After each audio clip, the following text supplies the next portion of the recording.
चलिए बच्चों, सेशन को आगे बढ़ाते हैं और प्रेम से बोलेंगे राधे राधे। और हमने 103 स्टार्ट किया था और 103 के अंदर मेजरमेंट वाला पोर्शन चल रहा था, जिसमें हम लोगों ने एनसीआई का मेजरमेंट सीख लिया था और कैलकुलेशन ऑफ कंसिडरेशन भी हमने सीख लिया था। और इसके अलावा calculation of goodwill, gain on bargain purchase भी हमने सीख लिया था। और इस बात का बेहद ध्यान रखना बेटा, आपको इसका सबसे ज्यादा आपको रखना है कि डेट ऑफ कंट्रोल को निकलेगा है। डेट ऑफ कंट्रोल ध्यान रखना, जब भी मैं गुडविल की बात करूंगा तो ये बात दिमाग में रख के चलना, मैं किसकी बात कर रहा हूं बेटा? डेट ऑफ कंट्रोल की, ठीक है। वो आपको थोड़ा सा दिमाग में रख के चलना है, बाकी कोई दिक्कत वाली बात नहीं है। चलिए, अब मुझे कुछ चीजें और हैं जो थोड़ी सी देखनी पड़ेंगी। पॉइंट नंबर डी डालो, और जब मुझे लगेगा कि आगे कोई पॉइंट रह गया तो डेफिनेटली उसको हम देन उसके बाद डिस्कस कर सकते हैं। पॉइंट नंबर डी लिखिएगा, treatment of investment. Treatment of investment in separate financial statement. Separate financial statement चाहो तो आप लिख लो यहां पर एज पर इंड एस 27, क्योंकि बेटा मैं आगे डिस्कस नहीं करूंगा इस पॉइंट के ऊपर। जितना रिलेवेंट है आपके लिए मैं उतना डिस्कस यहीं पर करूंगा और सीधा मैं यहां से आगे बढ़ जाऊंगा। इसीलिए इस बात को बेहद अच्छे तरीके से देख लेना कि मैं डिस्कस ओनली फॉर यहीं पर कर रहा हूं।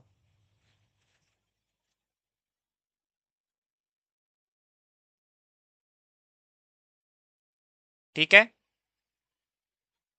चलिए। तो एज पर 27 क्या बोलता है? इन्वेस्टमेंट की रिकॉर्डिंग दो तरीके से हो सकती है। दो तरीके से, चाहो तो आप कॉस्ट मॉडल यूज कर लो और चाहो तो fair value model.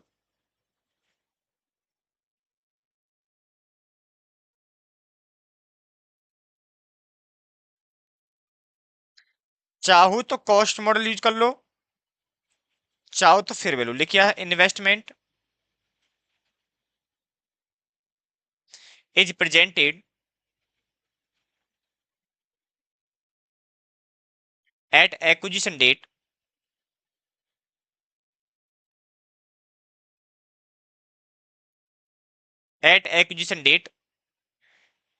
And each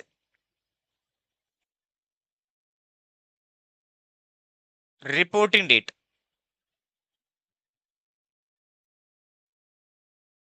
eight cost. याद रखना इस बात का, दोनों जगह है, चाहे एक्विजिशन डेट की बात करो चाहे आप रिपोर्टिंग डेट की बात करो, दोनों पर कॉस्ट मॉडल ही लगाना है आपको। कॉस्ट मॉडल अप्रोच ही लेनी है आपको। आगे लिखो, if any difference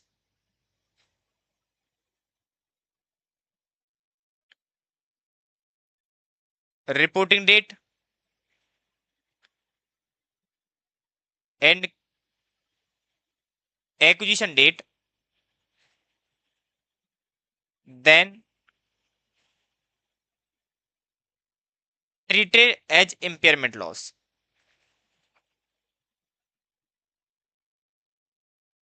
treated as impairment loss, इस बात का ध्यान रखना। एज पर इंड एज 36 बोल रहा है कि मान लो वैसे तो कॉस्ट पे ही लेके जाना है। जैसे एग्जांपल ले रहा हूं नीचे आपके लिए,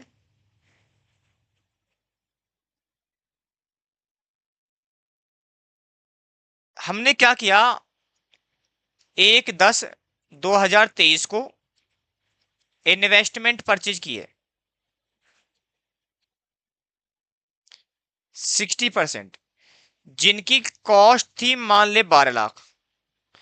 अब 31/3/24 को रिपोर्टिंग डेट है, यहां पर आपके इन्वेस्टमेंट की कॉस्ट रह जाती है मान लो 11 लाख।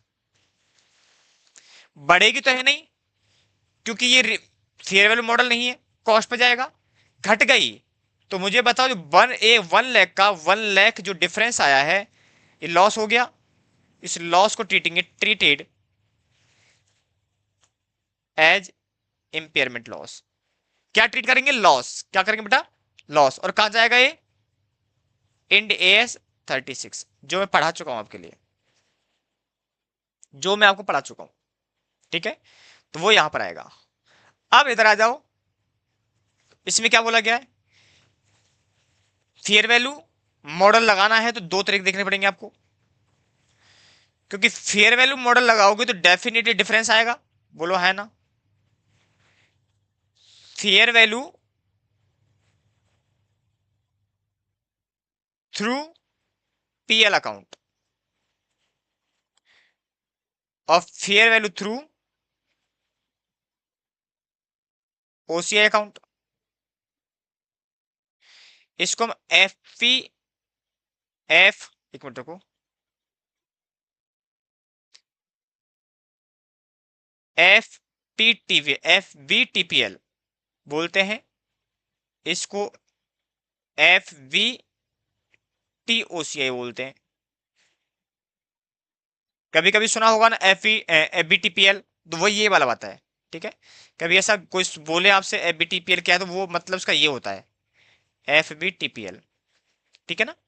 कोई बोले शॉर्ट में, जैसे मैं कैंपस में अभी इस बार देखा था मैंने, जब कैंपस वाले जो लेक्चर्स लेते हैं तो वहां पर ऐसा होता है कि वो F B T P L बोल रहा है, बच्चा ऊपर दिमाग में निकल रहा था, तो ये शॉर्ट में बड़े शूज है। यदि ये है तो इंक्रीज और decrease is transfer to PL. आगे, अपॉन रियलाइजेशन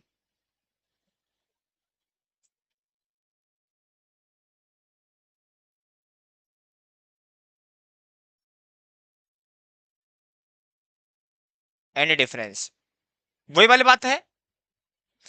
यहां देखो एक बार के लिए, ट्रांसफर टू ओसीआई,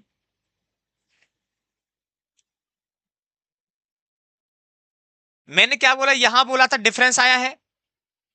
ये कॉस्ट मॉडल था, कॉस्ट चेंज नहीं होनी चाहिए, बट फिर भी डाउन हो गई तो लॉस हो गया, और लॉस जाएगा इंपेयरमेंट में।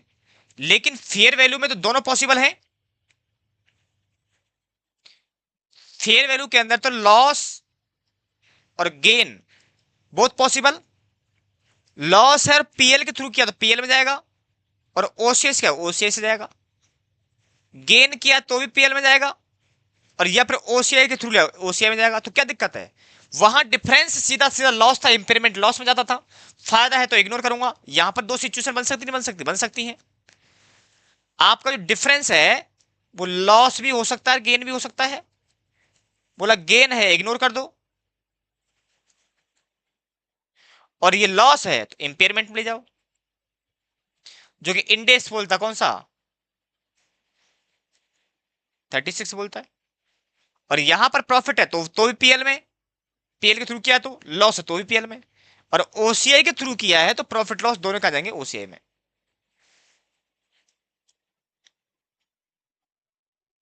सिंपल सिंपल सी बातें हैं। नोट हो गए? बस यही बात है। यहाँ पर आगे क्वेश्चन कराऊंगा तो ज्यादा बेहतर बात समझ में आएगी है, ठीक है ना? अभी बस इतना समझ लो, दो चार पांच क्वेश्चन करवाऊंगा उससे रिलेटेड, तब बात करेंगे।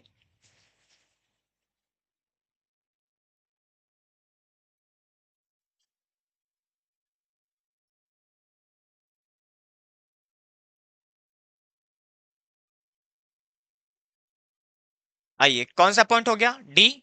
आ जाओ ई।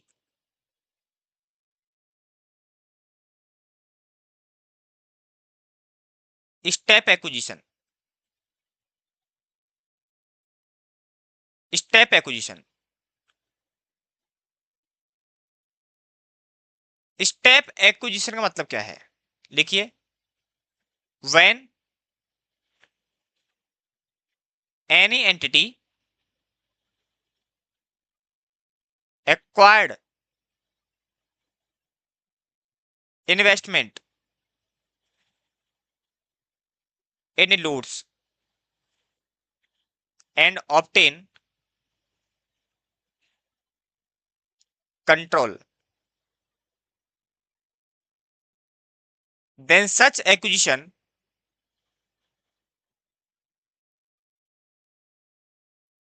is called step acquisition. Simple सी बात मैं कहूं तो कुछ ऐसी कहानी है, 1/4/2023 को 20% इक्विटी ले लिए, कॉस्ट थी इसकी बताओ कितनी, 20,000। 1/1/24 को मैंने और 20% ले लिए, या मान लो हाँ 30% ले लिए, 30 नहीं इसको 40 कर लो।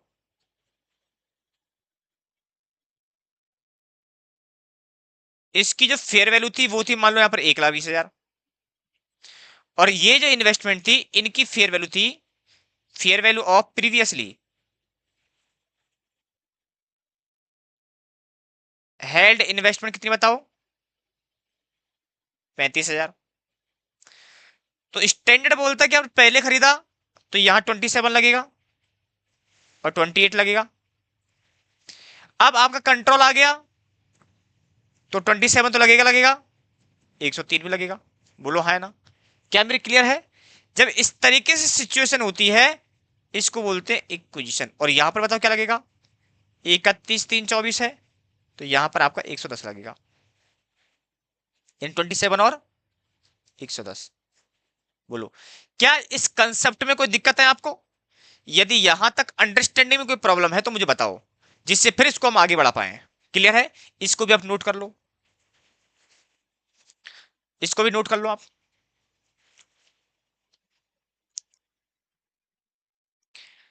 अब इसी का हाथों हाथ अकाउंटिंग ट्रीटमेंट सीख लो। Accounting treatment in step acquisition. Step acquisition के अंदर अकाउंटिंग ट्रीटमेंट सीखो कैसे होती है। नोट करो बच्चे फटाफट से। आप जितनी जल्दी नोट करोगे हम उतनी ही जल्दी चलेंगे, और ग्रुप अकाउंटिंग के जितने भी लिटरेचर है, जितने भी कंसेप्ट हैं वो वैसे ही खत्म होंगे। ठीक है, बेहद आसान है, कोई मुश्किल काम नहीं है, इतना आसान है, बहुत आसान है। बस आप प्रैक्टिस करते रहिएगा। जो हेलो बच्चों, क्या हालचाल? सब बढ़िया? मैं भी बहुत बढ़िया। और आज के सेशन को आगे बढ़ाते हैं। आगे बढ़ाने से पहले प्रेम से बोलेंगे राधे राधे। और देखिए, मैं बेसिकली जो बात कर रहा हूँ 103 के अंदर, क्योंकि हमने ग्रुप अकाउंटिंग स्टार्ट की थी और ग्रुप अकाउंटिंग का पहला स्टैंडर्ड हमने स्टार्ट किया था जिसमें था बिजनेस कॉम्बिनेशन। और इसी के दौरान हमने 27 की भी चर्चा की थी कि भाई 27 में हमारा कितना कंटेंट जो काम का आएगा वो मैंने यहाँ डिस्कस किया था। इन लार्ज में बात नहीं करने वाला क्योंकि पूरा स्टैंडर्ड जो 27 उसकी चर्चा नहीं करूंगा, बट जितना हमारे लिए रिलेवेंट था एग्जाम पर्पज के हिसाब से मैंने उसको डिस्कस करने की कोशिश की है। सबसे जो इंपॉर्टेंट जो इसके अंदर है वो है मेजरमेंट। हम मेजरमेंट कैसे करेंगे? जब हम स्टैंडर्ड 103 पढ़ रहे होते हैं तो उस केस के अंदर हम मेजरमेंट कैसे करेंगे, इस बात को देखने के लिए हम कुछ कंसेप्ट में लिखाए थे, जिसकी थोड़ा सा मैं अगर रिकैप करने की कोशिश कर रहा हूं। इससे पहले का आप घर पर रीड आउट कर सकते हो, कोई दिक्कत नहीं है। मैंने बोला एक्वायरर, एक्वायरर मतलब जो एक्वायर कर रहा है, measured of business of acquiree, जो बिजनेस आ रहा है एक्वायरी का उसको मेजर्ड करना है एट फेयर वैल्यू पर। याद रखना, बेसिकली बहुत इंपॉर्टेंट मेरे बाबू, ये बहुत ही इंपॉर्टेंट होता है। यानी आपको मेजर्ड करना है किस पर बेटा? एट, एट बताओ किस पर? फेयर वैल्यू पर। चाहो तो इसको आराम से आप हाईलाइट के अंदर डाल सकते हो।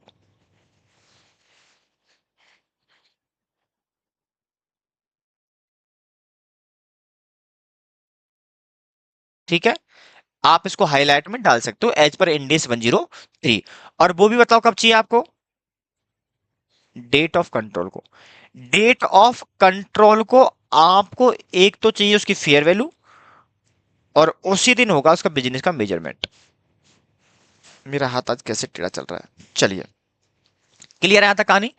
अब देखो आगे क्या है, फिर बोलो मेजरमेंट के और भी कुछ चीजें थी, जैसे एनसीआई का मेजरमेंट करना। एनसीआई का मतलब होता है नॉन कंट्रोलिंग इंटरेस्ट। जैसे मान लो मैंने एग्जांपल मैंने यहाँ पर दिया था, ए लिमिटेड ने बी लिमिटेड के अंदर 60% की इक्विटी होल्ड कर रखी है।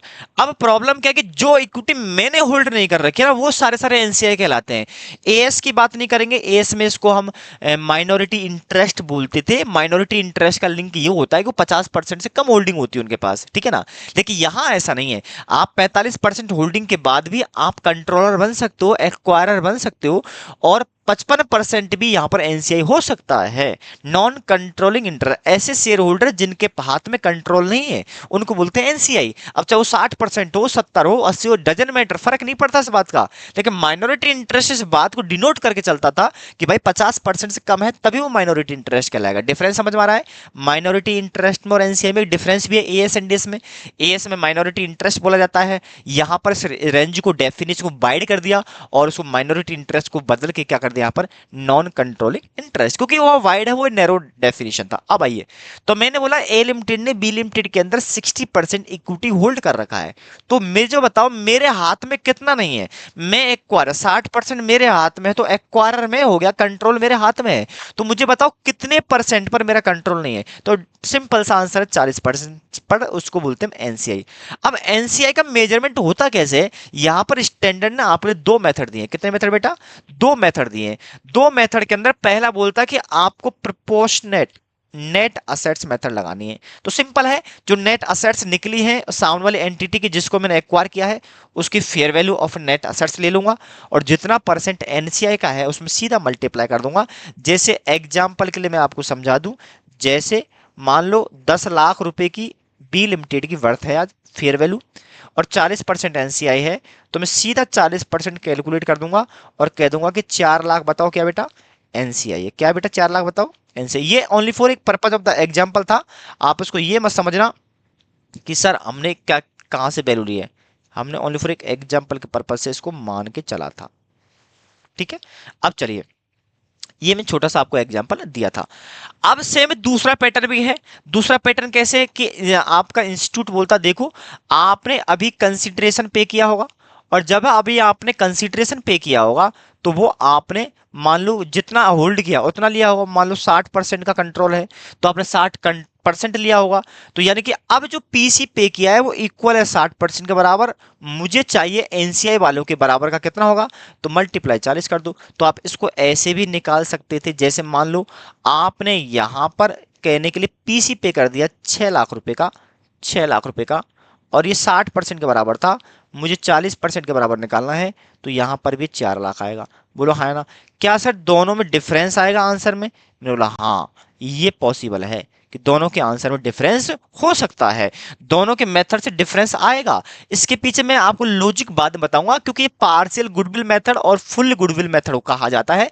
जब 110 पढ़ाएंगे तो इसके इंपैक्ट भी देखने को मिलते हैं। कोरिलेशन जब हम करेंगे इसको थोड़ा थोड़ा इंटरलिंक करके देखेंगे, तो यहाँ का जो गुडविल का वैल्यूएशन है 103 के हिसाब से, हम मेथड कौन सा लगा रहे हैं इस बात पर, वहां पर कैलकुलेशन पर फर्क आता है, और उसका मैं इंफैक्ट ही बताऊंगा कि ये उस वजह से आ रहा है, ठीक है ना। बैलेंस शीट पर प्रॉब्लम नहीं आएगी, आपकी कैलकुलेशन में कोई प्रॉब्लम नहीं आएगी, लेकिन जो फंडामेंटल जो चीजें हैं ना वो बदल जाएंगी, किसी में कुछ और कंटेंट ऐड हो जाएगा, ठीक है। तो वहां पर कुछ बातें हमें आपको बताएंगे, तो उस टाइम डिस्कस का पार्ट इसको बनाएंगे। कैलकुलेशन ऑफ कंसीडरेशन मैंने सिंपल सी बात बोली, देखो लिखा भी होगा बकायदा मैंने, sum total of fair value of consideration paid by acquirer. Acquirer के द्वारा जो भी पे किया गया, एक्वायरर के द्वारा जो भी पे किया गया इक्विटी शेयर होल्डर को, ध्यान रखना, इक्विटी शेयर होल्डर को जो भी पे किया गया है वो सारा का सारा पीसी का पार्ट बनेगा। चाहे असेट्स दो, लायबिलिटी दो, उधार पे दो, डेफर्ड पे दो, किस्तों में दो, कुछ भी पे दो, कैसे भी दो, उसको जो भी दिया इक्विटी शेयर होल्डर को वो आपका किसका पार्ट बनेगा, हमेशा कंसीडरेशन का पार्ट बनेगा। परचेज कंसीडरेशन वर्ड यूज नहीं करना है यहाँ पर। यहाँ पर क्या वर्ड यूज करना बेटा, यहाँ पर वर्ड सिंपल सा यूज करना है कंसीडरेशन। देखो paid to equity share holder in form of, चाहे इक्विटी दो, paid up share capital, preference share capital दो, डिवेंचर दो, अज्यूम्ड लायबिलिटी दो, असेट्स दो, या कोई भी डेफर्ड पेमेंट दो, वो सारा सारा पार्ट आएगा। इसकी कैलकुलेशन मैंने आपको यहाँ पर वो भी सिखाई थी, ठीक है। तो ये चीजें हैं जो आपको बहुत सिंपल सिंपल सी बातें थी, शायद उम्मीद करता हूँ कि मैंने शायद उनको बेहतर तरीके से आपको लिखाने की और समझाने की भी कोशिश की थी। अब देखो, कैलकुलेशन ऑफ गुडविल, गुडविल का तरीका मैंने आपको बता रखा है कैसे निकलेगा, बहुत आसान बात है, पर इस बात का बेहद याद रखना कि दोनों कंपेरेबल बनाना है। यानी कि जो नेट असेट्स और बराबर पीसी जब कंपेयर करोगे, क्योंकि मान लो आपके 100 रुपए की असेट्स आ रही हैं, आपने 60 रुपए पे किए, तभी डिफरेंस निकाल पाओगे, बोलो है ना। अब मान लो नेट असेट्स तो आपने 100% के बराबर ले रखा है, पीसी आपने उतना जितना पे किया वाला 60% का कंट्रोल है, तो क्या कंपेरिजन कर सकते हो? आंसर नहीं। तो क्या करना पड़ेगा, आप इसको भी 60% के बराबर लाओगे, या फिर ऐसा भी कर सकते हो कि आप इसको 100% कर दोगे। ठीक है, तो कंपेरेबल डेटा बनाने के लिए जो नीचे कैलकुलेशन वो आपको दिखा रखी है मैंने, ठीक है ना, कंपेरेबल बनाने के लिए, यानी दोनों को या तो 60% पर लेके आओ या फिर दोनों को 100% पर लेकर के आओ, तब जाकर के डेटा कंपेरेबल होगा, और जब डेटा कंपेरेबल होगा तब जाकर के प्रॉपर तरीके से गुडविल और बार्गेन परचेज यहां पर निकाल पाओगे। इन दोनों के लॉजिक भी है कि गुडविल क्यों माना जाता है, और यहाँ पर इसको हम इसको हम बार्गेन परचेज में क्यों लेके जाते हैं, इसके पीछे भी रीजनिंग है, वो रेगुलर बैच का पार्ट होता है, क्योंकि मैं यहाँ पर इसके डिस्कस का पार्ट नहीं बनाने वाला हूं, क्योंकि इस पर बहुत चर्चा होती है, बहुत सारे केस बनाए जाते हैं, बहुत सारे एग्जांपल दिए जाते हैं, क्योंकि इतना हमारे पास टाइम होगा तो 7-8 घंटे यही खत्म हो जाएंगे अपने पास। चलिए आगे, कैलकुलेशन। सबसे पहले क्या करना, calculation of fair value of net assets of acquiree entity, जो एंटिटी खरीद रहे हो, ये देखो कि उसकी वर्थ कितनी मिल रही है मुझे, जो लेके आ रहे हो उसकी फेयर वैल्यू आज क्या है, और फेयर वैल्यू कैसे निकलेगी बताओ, असेट्स माइनस लायबिलिटी, जो नेट मेरी जेब में आने वाला है, जिस पर मेरे कंट्रोल होने वाला है। ठीक है, तो ये पूरा बताओ, ये मेरे पास निकल करके आ गया 100%, कितना बेटा, 100% आ गया, पूरी उस बिजनेस की वैल्यू निकल करके आ गई। लेकिन मुझे बताओ, क्या मेरा 100% कंट्रोल है? कंट्रोल तो 100% है, लेकिन इक्विटी में मालिक उतने का नहीं हो। कंट्रोल तो पूरी असेट्स लायबिलिटी पर होगा, क्योंकि ऐसा नहीं हो सकता ना कि असेट्स को मैं 60% तोड़ के मेरे पास ले आऊं, 40% उसके पास ले लूं, ऐसा नहीं हो सकता। आपका कंट्रोल है तो 100% असेट्स आपके पास आएंगे और आप ही यूज करोगे, 100% लायबिलिटी का सेटलमेंट भी आपको ही करना है, तो इसका मतलब कंट्रोल तो 100% आएगा, लेकिन परसेंटेज की होल्डिंग जरूरी हो सकती है कि 60% हो, 50%, 40, वो अलग मैटर है, लेकिन कंट्रोल आपका क्या होगा, हमेशा पूरी की पूरी असेट्स और लायबिलिटी पर आएगा। तो जब आप वैल्यू निकाल रहे हो सामने वाले एंटिटी की, तो जो फेयर वैल्यू आ रही है उस नेट असेट्स की, तो वो 100% ऑर्गेनाइजेशन की आ रही है, लेकिन क्योंकि मैंने 60% ही खरीदा है, तो गुडविल का जो पेमेंट का कंपेरिजन है वो भी 60% के लेवल पर किया जाएगा। अब यहां देखो 60% हो गया। अब कैलकुलेशन ऑफ कंसीडरेशन, आपने जितनी होल्डिंग की है उतने के बराबर का होगा, जो आपने निकाला होगा, ऊपर वर्किंग नोट बनवाया है। Calculate net assets for percentage of holding, मैंने बोला ना ये 100% के बराबर है, आपने तो 60% लिया है, तो मान लो यहां 100 रुपए आया था 100 के बराबर, तो इसमें से 40% हटा दोगे, क्योंकि वो आपका नहीं है, आपका ओनली फॉर 60 रुपए के बराबर की असेट्स आपकी हैं। बात समझ में आ रही है, बोलो हाँ या ना। यदि नहीं आए तो मुझे फटाफट से बता दो, जिससे मैं रुक सकता हूं। मैंने क्या बोला, जो आप नेट असेट्स निकाल रहे हो फेयर वैल्यू सामने वाले एंटिटी की, वो 100% के बराबर है, बट आपने 100% एक्वायर नहीं किया है, लेकिन कंट्रोल है। मैं कंट्रोल की बात नहीं कर रहा हूं, आप जो एक्वायर कर रहे हो, जो खरीद रहे हो, उसी के तो पेमेंट करोगे, तो पीसी तो उतना जितना आपने परसेंट खरीदा है, और नेट असेट्स 100% है। क्या कंपेरेबल डेटा है? नहीं। तो क्या करना पड़ेगा आपको, जो असेट्स आई हैं आपके पास पूरी की पूरी, उन असेट्स को उस लेवल पर लाना पड़ेगा, उतने के बराबर की वैल्यू निकालनी पड़ेगी जितने के बराबर की वैल्यू आपने पे की है। अब मान लो आपके पास टोटल 10 लाख रुपए की आती है, 60% आपने खरीदा है, तो आप क्या कहोगे, क्या गुरुजी देखो 10 लाख रुपए की मेरे पास नेट वर्थ है सामने वाली एंटिटी की, जिन पर मेरा कंट्रोल है, लेकिन मैंने पेमेंट कितने के बराबर किया हुआ, 60% के बराबर, तो मैंने बोला 40% को हटा दूं 4 लाख को। तो मुझे बताओ, इसका मतलब मेरा जो कहे मालिकाना हक है, कंट्रोल पूरा है, मालिकाना हक मेरा कितना है, कल मैं बेचना चाहूं तो मुझे कितना मिलेगा, 60%, तो मुझे 6 लाख रुपए की असेट्स में मेरा हिस्सा है। बोलो, मैंने इसके रेस्पेक्ट में 5 लाख पे कर दिए, बोलो है ना, इतना मिला, इतना मिला और इतना दिया, तो डिफरेंस क्या हुआ, प्रॉफिट लॉस होगा। प्रॉफिट है या लॉस है? प्रॉफिट है तो आपका जाएगा गेन ऑन बार्गेन परचेज में, कहां जाएगा बेटा, gain on bargain purchase. Loss हुआ है, ज्यादा पे कर दिया है, जितनी उसकी वर्थ है ही नहीं है उससे ज्यादा पे कर दिया है, तो आप एक असेट्स क्रिएट कर दोगे जिसका नाम होगा गुडविल। बोलो हाँ ना। इसकी भी रीजनिंग है बेटा, इसकी भी रीजनिंग है, हम गुडविल में ही क्यों लेके जाते हैं, जबकि आपको एक बात पता होगा कि हम किसी भी बिजनेस को उससे ज्यादा पे नहीं कर सकते जितनी उसकी वर्थ है, और उससे हम कम भी। मैं ज्यादा पे करना पसंद नहीं करूंगा, तुम कम लेना पसंद नहीं करोगे, तो इसका मतलब PC is equal to net assets जो आप होल्ड कर रहे हो वो आपकी इक्वल आनी चाहिए, बट नहीं आती है, फिर भी डिफरेंस होता है, उस डिफरेंस को या तो बार्गेन परचेज बोलेंगे या हम गुडविल बोलेंगे। और ये क्यों आती है, इनका क्रिएशन क्यों होता है, इसकी रीजनिंग की मैं बात अभी यहां पर नहीं करने वाला हूं, ठीक है ना। मैंने बोला ना आपसे रेगुलर क्लास का पार्ट होता है, इसको यहां इतना डेप्थ में लेकर के नहीं लेके जाऊंगा, क्योंकि बिजनेस कॉम्बिनेशन का अकेला चैप्टर कम से कम 25 से 30 घंटे क्लास में दिखा के जाता है। ठीक, वो बात अलग है, एक बहुत इन डेप्थ में चला जाता है वो चीज। चलिए, तो मेरे पास बताओ क्या आ गया। मैंने टोटल 100 रुपए का लिया था, बोलो, मैंने 100 रुपए की खरीदी थी, और यहां से 40% हटा दिया, जो उनका कंट्रोल था, मेरा आ गया 60। अब ये और ये पीसी दोनों कंपेरेबल हैं, आप इनको कंपेयर कर सकते हो, और जो डिफरेंस आएगा या तो गुडविल में आएगा या फिर बार्गेन परचेज में आएगा। गुडविल कब आएगा, जब आपने ज्यादा पे कर दिया, और बार्गेन परचेज कब आएगा, जब आपने कम पे किया, यानी कि आपको फायदा हो गया है, तब जाकर के आप इस बात की चर्चा करने वाले हो। ठीक है, चलिए अब इसको थोड़ा हम और भी आगे बढ़ाने की कोशिश करते हैं। फिर हमने निकाला था क्या, बताओ, हम अब कंपेयर कर लेते हैं नेट असेट्स का विद कंसीडरेशन के बीच में डिफरेंस आएगा। अब डिफरेंस हमको देखना पड़ेगा कि भैया पॉजिटिव है या नेगेटिव है, फिर आपको देखना भाई, if consideration is greater than greater than, आपका कंसीडरेशन ज्यादा है, ज्यादा पे कर दे तो गुडविल आएगी, और क्योंकि ज्यादा कब पे करोगे, जब सामने वाले की रेपुटेशन है तो उसके बदले में पे करोगे तो आप गुडविल मान लोगे, और कम पे करना पड़ गया, इसका मतलब आपका bargain and purchase, gain on bar, ध्यान रखना वर्ड पूरा यूज करना है आपको, ठीक है ना। मैं बोलता हूं बार्गेन परचेज, बट आपको पूरा वर्ड यूज करना है, मेरे बराबर करने की कोशिश मत करना, क्योंकि बार्गेन परचेज मैं बोलूंगा, बस आप नहीं बोलोगे, ठीक है, इसका थोड़ा सा ध्यान रख के चलना है आपको। चलिए, इसके अलावा treatment of investment in separate financial statement, मैंने आपको जब इसका ग्रुप अकाउंटिंग का इंट्रोडक्शन दे रहा था, एक चार्ट शीट बनवाई थी, एक मैंने आपको फॉर्मेटिंग बनवाई थी, वहां पर डिस्कस किया था कि भैया 27 का मतलब क्या है। जब जब आप इन्वेस्टमेंट खरीदोगे तो आप उन इन्वेस्टमेंट की रिकॉर्डिंग करोगे, उस इन्वेस्टमेंट की रिकॉर्डिंग करोगे सेपरेट फाइनेंशियल स्टेटमेंट में। तो उसकी रिकॉर्डिंग होगी कैसे, वैसे मैंने आपको सेपरेटली इसका बनाया हुआ था, बट फिर भी आप यहाँ सुन लो, क्योंकि शायद वो थोड़ी क्लास इनकरप्ट हो चुकी थी, शायद उसमें 8 10 12 मिनट की क्लास है, तो इसको मैं अभी थोड़ा सा इग्नोर करने की कोशिश कर रहा हूं, ठीक है। तो मैंने बोला कि ट्रीटमेंट ऑफ इन्वेस्टमेंट, जब किसी एंटिटी के अंदर आप इन्वेस्टमेंट कर रहे हो तो उसकी रिकॉर्डिंग क्या होगी। मैं अभी कंबाइंड की बात नहीं कर रहा हूं, अभी मैं इंडिविजुअल की बात कर रहा हूं। ए एंटिटी ने बी के अंदर कुछ असेट्स खरीद लिए, ए ने बी के अंदर कुछ क्या खरीद लिया बेटा, असेट्स खरीद लिए, ठीक है ना, या उसका कुछ कंट्रोलिंग इंटरेस्ट उसने ले लिया, मान लो कि 30% खरीद लिया, 40% वोटिंग राइट खरीद लिया, बेसिकली मैं बात इतना कर रहा हूं। अब जो उसने वो खरीदा है, उस खरीदे हुए का रिकॉर्ड तो करना पड़ेगा ना, कि भाई इसको दिखाना कैसे है, क्योंकि मैं अब कंसोलिडेटिव बनाऊंगा, तो मैंने वहां पर चर्चा भी की थी, जब जब मैं इन्वेस्टमेंट खरीदूंगा तो हमेशा इन्वेस्टमेंट सेपरेट फाइनेंशियल स्टेटमेंट में रिकॉर्ड होगा, कंसोलिडेट में नहीं होगा, क्योंकि कंसोलिडेट में इसलिए नहीं होगा कि मैं मेरे से इन्वेस्टमेंट कैसे खरीद सकता हूं, बोलो है ना। तो मैं पीसी पे करता हूं और दोनों ऑटोमेटिक कैंसिल हो जाता है, मैंने खरीदा होगा, इन्वेस्टमेंट दिखा रखा होगा, मैंने पे भी किया होगा, तो वो आपस में सेट ऑफ हो जाता है, एक असेट्स आ रही है, दूसरी असेट्स जा रही है, तो उसको मैं वहां सेट ऑफ कर देता हूं। तो यानी कि जब हम कंसोलिडेट बनाते हैं तो वहां पर इन्वेस्टमेंट का रिफ्लेक्शन नहीं होता है। क्यों नहीं होता है, इसके बाद समझा दिया मैंने, क्योंकि दोनों का क्या होता है, कैंसिलेशन होता है।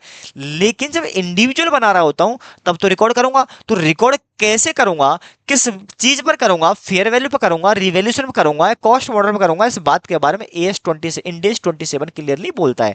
इंडेस 27 क्या बोलता है कि जब भी आप इन्वेस्टमेंट करोगे, चाहे 40% करो, 50% करो, 60% करो, आप इन्वेस्टर सेपरेट फाइनेंशियल स्टेटमेंट में जो रिकॉर्ड करोगे वो दो तरीके से कर सकते हो, एक तो कॉस्ट मॉडल यूज कर सकते हो, और दूसरा आप चाहो तो फेयर वैल्यू मॉडल भी यूज कर सकते हो। पहला कौन सा बेटा, कॉस्ट मॉडल यूज कर सकते हो, दूसरा फेयर वैल्यू मॉडल यूज कर सकते हो, दोनों मॉडल आपके लिए के एलिजिबल है, आप दोनों में से कोई सा यूज कर सकते हो, ठीक है। तो बोला कि कॉस्ट मॉडल पर लेंगे, आप देखो, मान लो कि आज मैंने 31 अक्टूबर को या 1 अक्टूबर को मैंने किसी एंटिटी के अंदर 20% शेयर खरीदे, मैंने किसी एंटिटी के अंदर 20% शेयर क्या किए, खरीदे, ठीक है।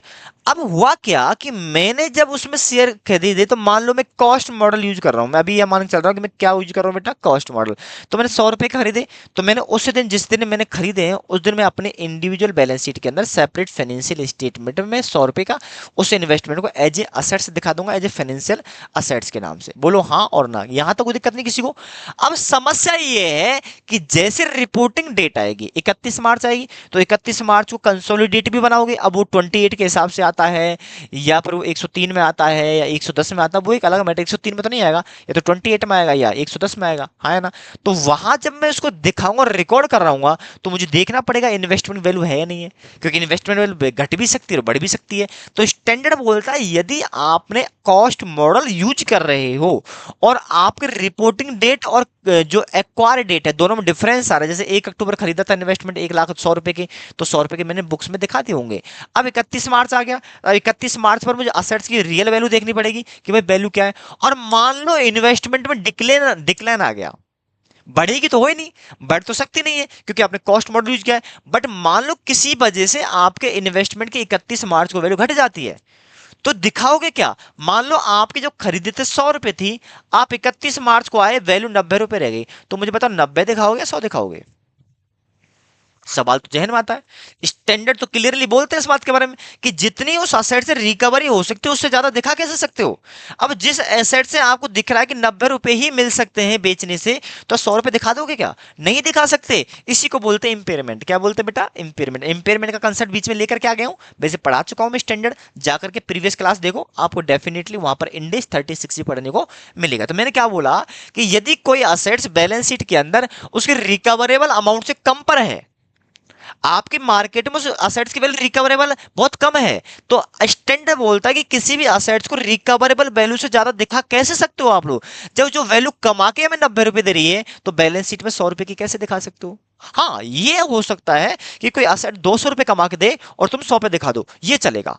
लेकिन कोई असेट्स 90 रुपए कमा के दे रही है और 100 रुपए आपने दिखा रखा है, ये नहीं हो सकता। इसलिए स्टैंडर्ड बोलता है कि जब आप रिपोर्टिंग डेट पे जाओगे तो देखना पड़ेगा कि जो असेट, जो इन्वेस्टमेंट आपने रिकॉर्ड किए थे, क्या वो रिकवरेबल अमाउंट से कम पर है या ज्यादा पर है। यदि वो कम पर दिखा रखे तो कोई प्रॉब्लम नहीं है, ज्यादा पर दिखा रखे तो आपको रिकवरेबल अमाउंट पर उस वैल्यू को लाना है। तो मैं ऐसा कह दूं, क्या दोनों के बीच में, दोनों डेट के बीच में क्या कोई डिफरेंस हो सकता है? बोला हाँ। अब डिफरेंस देखना पड़ेगा क्या फेवरेबल है या फिर आपका एडवर्स है। फेवरेबल है तो इग्नोर कर सकते हो, मैंने बोला कि रिकवरेबल अमाउंट ज्यादा है तो आप कम पे दिखा सकते हो, कोई प्रॉब्लम नहीं है। लेकिन यदि आपका रिकवरेबल अमाउंट कम है, रिकवरेबल अमाउंट कम है, तो आप ज्यादा पर नहीं दिखा सकते, ये स्टैंडर्ड क्लियरली बोलता है। इसके लिए इंपेयरमेंट भी आता है। तो यहां पर मुझे बताओ, अब मुझे बताओ, जब आपके इन्वेस्टमेंट की रिकवरेबल वैल्यू 90 रुपए है, तो क्या जो इन्वेस्टमेंट 100 रुपए पर दिखा रखे थे आपने 1 अक्टूबर को, क्या वो रिपोर्टिंग 31 मार्च को सही है?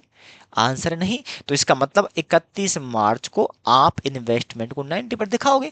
बोलो यस और नो, बोलो ना यस और नो। यस, इसलिए बोला गया कि यदि कॉस्ट मॉडल यूज किया है और एडवर्स इफेक्ट आता है, आपके इन्वेस्टमेंट की वैल्यू डिक्लाइन कर जाती है रिकवरेबल अमाउंट को, तो इसका मतलब आपको डिफरेंस का ट्रीटमेंट तो डालना पड़ेगा। तो स्टैंडर्ड बोलता है कॉस्ट मॉडल यूज किया है और डिफरेंस आ रहा है, वो भी एडवर्स में आ रहा है, तो जो डिफरेंस का अमाउंट है उसको इंपेयरमेंट मानते हुए 36 के साथ से ट्रीटमेंट डाल दो, पीएल में ट्रांसफर कर दो। बोलो हाँ और ना। क्या यहां तक की बात क्लियर है? यदि यहां तक की बात क्लियर है तो मैं आगे बढ़ पाऊंगा। मैंने बोला ना, मैं लिखा रहा होता तो कम चर्चा करूंगा आपके लिए, क्योंकि अब मुझे लिखा नहीं रहा हूं, लिखा हुआ है, इसलिए मैं फटाफट से बात को इन डेप्थ में ले जाने की कोशिश कर रहा हूं।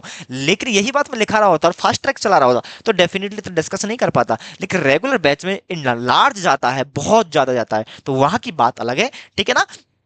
चलिए, तो मैंने क्या बोला, यदि आपने इन्वेस्टमेंट की रिकॉर्डिंग के लिए कॉस्ट मॉडल यूज किया है और यदि उसकी रिकवरेबल अमाउंट रिपोर्टिंग पीरियड को डिक्लाइन हो जाती है, तो डिक्लाइन का जो अमाउंट है उसको इंपेयरमेंट मानोगे, उसका ट्रीटमेंट 36 के हिसाब से दोगे और उसको पीएल में ट्रांसफर कर दोगे। यही बात मैंने नीचे आपको इस बॉक्स में लिखवा रखी है, ठीक है। पढ़ लो फटाफट से, इसमें कोई दिक्कत है? If any difference reporting date and acquisition date, then treatment as impairment loss as per Ind AS 36 और ट्रांसफर टू पीएल। आप जो इंपेयरमेंट का स्टैंडर्ड पढ़ा है, फिर उसका ट्रीटमेंट वैसे होगा जैसे आपने वहां पर उसको पढ़ा हुआ है, ठीक है। अब आगे चलिए, यदि आप कॉस्ट मॉडल यूज नहीं करना चाहते, आप चाहते नहीं हम तो फेयर वैल्यू मॉडल यूज करना चाहते, कर सकते हो, चॉइस है आपकी। मैंने यहां पर ऐसा नहीं बोला मैंडेटरी है, ये चॉइस है। आप चाहो तो कॉस्ट मॉडल यूज करो, चाहो तो आप फेयर वैल्यू मॉडल यूज करो। फेयर वैल्यू मॉडल में और रिवैल्यूएशन मॉडल फर्क है ना? बोलो, क्या फेयर वैल्यू मॉडल और रिवैल्यूएशन को फर्क होता है? होता है बाबू, होता है, मैंने बताया था पहले भी आपके लिए। फेयर वैल्यू हर साल के एंड में किया जाता है, हर साल किया जाता है, ठीक है ना। और रिवैल्यूएशन मॉडल एक पर्टिकुलर इंटरवल पर किया जाता है, जो मैंने इंडेक्स 16 के अंदर बात की होगी डेफिनेटली इसके बारे में। चलो, तो यहां पर क्वेश्चन बोलता, देखो यदि आपने फेयर वैल्यू मॉडल यूज किया है, तो मैंने अभी जस्ट जो बात बोली थी कि भाई आपका जैसे दिन आपने खरीदे हैं और रिपोर्टिंग पीरियड को, दोनों में डेट का डिफरेंस है, तो आपने रिपोर्टिंग डेट को वैल्यू कुछ और चल रही है, जिस दिन खरीदे थे उस दिन वैल्यू कुछ और चल रही थी, डिफरेंस आ रहा है इन्वेस्टमेंट में, क्योंकि वहां तो कॉस्ट मॉडल था तो एडवर्स इफेक्ट ही आता। लेकिन यहाँ जो वहां फेवरेबल था उसको इग्नोर करना था, लेकिन यहाँ तो एडवर्स भी पॉसिबल है और आपका फेवरेबल भी पॉसिबल है। अब करें क्या? तो यहाँ स्टैंडर्ड बोलता है यदि फेयर वैल्यू मॉडल यूज किया है तो यहाँ पर डिफरेंस रिपोर्टिंग पीरियड को आपका एडवर्स भी हो सकता है और आपका फेवरेबल भी हो सकता है। तो दोनों के दोनों का जो सेटलमेंट है ना वो पीएल में जाकर के होगा। क्या होगा बोला, अब यहां दो तरीके आगे, बोला क्या, जो डिफरेंस आ रहा है वहां देखना पड़ेगा, वो डिसाइड करना पड़ेगा कि जिसका ट्रीटमेंट एफ टी एफवीटीपीएल से कर रहे हो यानी कि प्रॉफिट एंड लॉस से ट्रीट करोगे डिफरेंस को, या फिर आप ओसीआई में लेकर के जाओगे। बोलो क्या, मैंने क्या बोला, आपको देखना पड़ेगा जो फेयर वैल्यू मॉडल यूज कर रहे हो तो आपका एक्विजिशन डेट की जो फेयर वैल्यू थी और रिपोर्टिंग डेट की जो फेयर वैल्यू थी, क्या दोनों में डिफरेंस आ रहा है, और डिफरेंस का जो सेटलमेंट है क्या पीएल से करना चाहते हो क्या ओसीआई के थ्रू करना चाहते हो। यदि पीएल के थ्रू करना चाहते हो तो उसको पीएल में ट्रांसफर करोगे, डिफरेंस को एडवर्स है या फेवरेबल, और यदि पॉजिटिव, यदि आपका आपने ओसीआई को अप्रोच को फॉलो किया है तो फिर आप उसको ओसीआई के अंदर ट्रांसफर करोगे, चाहे उसका एडवर्स इफेक्ट हो चाहे उसका फेवरेबल इफेक्ट हो। दोनों के दोनों कहां जाएंगे बेटा, आपके ओसीआई के अंदर। इसकी भी मैंने आपको ट्रीटमेंट लिखा रखा है, increase decrease if transfer to PL upon realisation of ये, तो ये ट्रांसफर टू ओसीआई, यहाँ पर लॉस गेन पीएल जाएगा या ओसी जाएगा, इस बात की मैंने चर्चा यहाँ पर की थी। एक छोटा सा एग्जांपल देने की मैंने समझाने की कोशिश की थी यहाँ पर कि भैया यहाँ इन्वेस्टमेंट 60% खरीदे थे, कॉस्ट थी 12 लाख, यहाँ 11 लाख हो गई। आप कॉस्ट मॉडल यूज करना चाहते हो, जो डिफरेंस है वो आपका इंपेयरमेंट में चला जाएगा, 36 के सबसे ट्रीट होगा, और यदि यही वैल्यू फेयर वैल्यू मॉडल होता तो आपको देखना पड़ेगा कि पीएल में लेके जाना है या फिर आपको ओसीआई में लेकर के जाना है। यहां तक की चर्चा मैं पहले ही आपसे कर चुका था, आधे घंटे इस बात को डिसाइड, अब सोच के देखो, मैंने पहले पढ़ाया उसको रिकैप करने के लिए आधे घंटा लग गया, तो सोचो जब मैं रेगुलर बैच पढ़ा रहा हूँ तो इन्हें लार्ज कितना डिस्कशन हो रखा होगा इसके ऊपर, ठीक है ना। तो ये आपको डिफरेंस है ना। फाइनल वाले बच्चे कोशिश करो, आपके पास ऑप्शन नहीं है तो आप यहाँ देख सकते हो, आपके पास फाइनेंशियल प्रॉब्लम तो आप यहाँ देख सकते हो, कोई प्रॉब्लम नहीं, बट आपके पास टाइम है और आपको एक एडवांस लेवल की नॉलेज चाहिए, आपको इनहांस करना अपने आप को, एक कॉम्प्रहेंसिव तरीके से आपको बनाना, तो डेफिनेटली रेगुलर बैच को ज्वाइन करना बहुत जरूरी है आपके लिए, ठीक है ना। चलिए हम आगे चलते हैं। अब आगे स्टेप एक्विजिशन के बारे में हमने चर्चा की थी। स्टेप एक्विजिशन का मतलब होता है हम कंट्रोल एक बार में नहीं ले रहे, बार बार खरीद रहे, जैसे 5%, 10%, 15%, 20%, 25%, और एक दिन ऐसा हो गया कि आपके पास इतना राइट हो गया कि आप सामने वाले एंटिटी को कंट्रोल करना स्टार्ट कर दिया, ठीक है। इसके ऊपर भी एक अलग अलग थ्योरी आती है कि भैया आप इसका जो इनकी इनकम है उसको प्रॉफिट लॉस में लेके जाते हो या इसको ओसीआई में लेकर के जाते हो, ये अलग अलग चीजें हैं, वो मैं आपको अभी डिस्कशन नहीं करने वाला। 110 जब पढ़ाऊंगा कंसोलिडेशन, वहां पर एक्सेप्शन आएगा तो थोड़ा सा चर्चा का विषय बनाऊंगा। ये भी बड़ी मजेदार बात है, आप यदि इसकी इनकम को प्रॉफिट लॉस में लेकर के जा रहे हो तो इसका मीनिंग अलग निकलता है, और यदि आप इसी की इनकम को आप प्रॉफिट लॉस में लेकर के नहीं जा रहे हो, आप उसकी इन्वेस्टमेंट को कम करने की कोशिश कर रहे हो तो इसका मीनिंग अलग होता है। तो कंसोलिडेशन कब बनता है, जब आप उसकी इन्वेस्टमेंट को कम कर रहे हो। आप यदि उसकी इनकम को प्रॉफिट लॉस में लेके जा रहे हो ना तो वहां पर कंसोलिडेशन नहीं बनेगा, वहां पर आपको एग्जेम्पशन अवेलेबल कर सकते हो, आपका राइट है, आपका ऑप्शन है। सर जी कैसी बात करते हैं, हाँ मैं कह रहा हूँ इस पर भी बहुत बड़ा डिस्कशन होता है, मैं उसका भी चर्चा नहीं करूंगा। इतना समझ लो कि हम जब टुकड़ों में क्या करते हैं, कंट्रोल लेते हैं, 20% आज खरीद लिया, 25% 6 महीने के बाद खरीद लिया, फिर हमने 5% 10% और खरीद लिया, तो एक दिन ऐसा आया कि आपके हाथ में उसका क्या आ गया, कंट्रोल। उसी को बोलते क्या, हम क्या बोलते बेटा उसको, हम उसी को बोलते हैं क्या, स्टेप एक्विजिशन। और इस पर एंट्री का जो ट्रीटमेंट है यहाँ मैंने आपको बताया था, ये मैंने आपको पूरा की पूरा ग्राफ बता रखा था जो मैंने आपको इस क्लास के में ऐड कर रखा है। चलिए अब मैं एक छोटा सा एग्जांपल लूंगा जो बेसिक को थोड़ा सा स्ट्रॉन्ग करा पाए कि भाई हमारा थ्योरी बहुत पढ़ रही है, बच्चा थ्योरी पढ़ता जा रहा भूल जाता है, वो दिमाग में नहीं आएगा। अब मैं कोशिश करता हूँ कि मैं छोटा सा एग्जांपल बना के दूं जिससे आपके दिमाग बिल्कुल खुल जाते हैं, क्लियर हो जाए। अब एक सवाल है, एक चीज जो आपको ध्यान रखनी है बेसिकली कि गुडविल की कैलकुलेशन के लिए आपको अप्रोच देखनी पड़ेगी कि कौन सा मेथड यूज होना। अब सर गुडविल का मतलब मैं कहना चाहता हूं कि आप एनसीआई कैलकुलेट करोगे, तो एनसीआई कैलकुलेट करने के लिए आपको देखना पड़ेगा कि क्या क्वेश्चन के अंदर मेथड स्पेसिफाइड है या फिर क्वेश्चन आपका साइलेंट है। यदि क्वेश्चन स्पेसिफाइड है कि फेयर वैल्यू मॉडल लगाना है या प्रोपोर्शनेट मॉडल लगाना है, तो इस बात का बेहद याद रखना, आपको वही अप्रोच लगानी जो क्वेश्चन के अंदर स्पेसिफाइड की हुई है।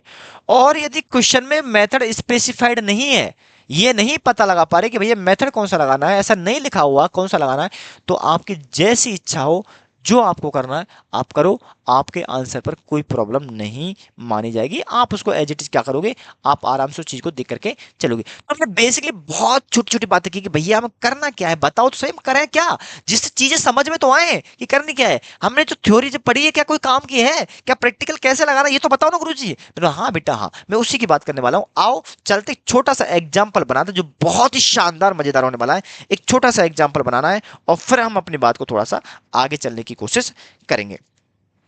ठीक है, अब यहां से आपके एग्जाम्पल स्टार्ट हो गए, अब आपको कॉन्सेंट्रेट की जरूरत पड़ेगी। तो लिखो बेटा एग्जाम्पल नंबर 1।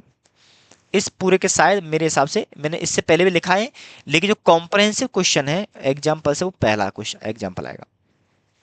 चलिए लिखिए, A limited acquired 60% equity in B limited and and paid paid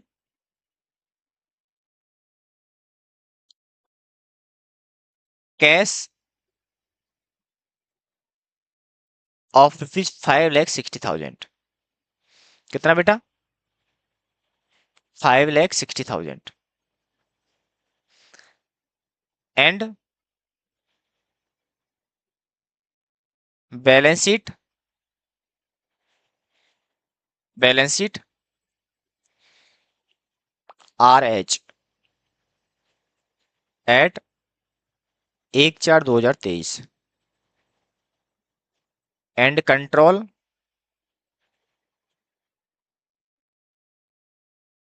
date भी 1/4/2023 थी। बैलेंस शीट देखो, सॉरी, बैलेंस शीट देखो,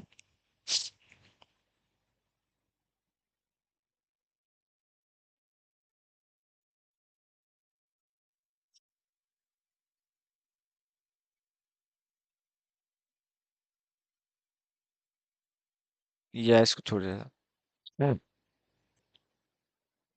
ए limited B limited A limited B limited A limited और B limited. Equity share capital 10 lakh, 5 lakh, reserve and surplus 3 lakh, 4 lakh, non current liability 2 lakh, 1 lakh, current liability यहां नहीं थी, या यहाँ पर भी 5 लाख थी और यहाँ पर भी 5 लाख थी। तो बताओ कितना हो गया, 20 लाख।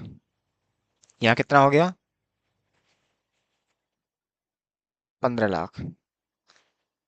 यहाँ देखो पीपी, यहाँ पर 14 लाख, यहाँ 8 लाख।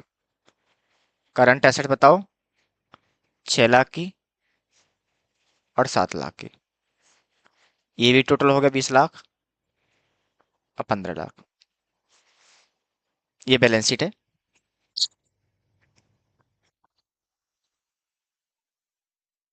नीचे देखिए, fair value of B limited R H. Fair value क्या है देखो, पीपी की जो फेयर वैल्यू है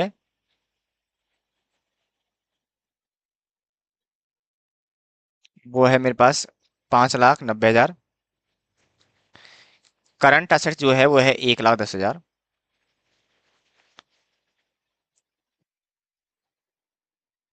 रिपेयर